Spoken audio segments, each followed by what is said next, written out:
कालच्या व्हिडिओला तुम्ही एवढा छान प्रतिसाद दिला त्यासाठी खरंच खूप धन्यवाद। तर आत्याने मला काल एवढं सगळं सामान दिलं होतं जाण्यासाठी आणि आज आम्ही जाणार होतो। तर बरंच काही राहिलं होतं शेतातलं, ते आज व्हिडिओ दाखवते। तर वरण्याच्या शेंगा दिल्या होत्या आत्याने, मिरच्यासुद्धा दिल्या होत्या आणि एक पपईसुद्धा दिली होती जी झाडाची पिकली होती।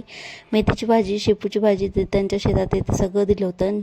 चिक्कूसुद्धा दिले होते कच्चे। दुसऱ्या दिवशी पौष महिन्यातला दुसरा रविवार होता, त्याची पूजा वगैरे केली आम्ही आणि आत्याने आणि मी दोघींनी मिळून सुद्धा पूजा केली। तर त्यांचं जे गेटचं तोंड आहे ते पूर्वेकडे एवढं छान ऊन येतं ना, सकाळी सकाळी छान मस्त असा चहा वगैरे घेतला, देवपूजा केली आणि उपवास सोडून त्यानंतर आम्हाला गावाकडे जाण्यासाठी निघायचं होतं। असं छान असं स्वयंपाक केला होता आत्याने। त्यानंतर आम्ही कुंभारीला गेलो होतो, तिथून गेलो आणि लगेच गेलो म्हणजे ताईच्या माहेर गेलो होतो। तिथं गेल्यावर सुद्धा मी त्यांच्या शेतात गेले होते आणि तिथला हा व्ह्यू आहे। तर आरुषसुद्धा तिथे छान खेळत होती।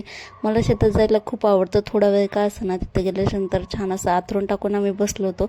बोरसुद्धा आणले होते तिथं बसून खाण्यासाठी आणि जे इव्हिनिंगचा व्ह्यू आहे ते बघा किती सुंदर आहे, म्हणजे किती छान वाटतं, एकदम डोळ्याला प्रसन्न असं वाटत होतं।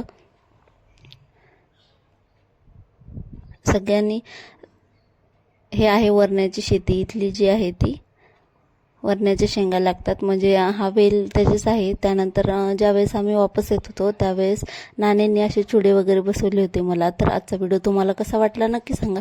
भेटू आपण पुढच्या एका छानशा व्हिडिओमध्ये, तोपर्यंत तुम्ही चॅनलला सबस्क्राईब करून घ्या। धन्यवाद।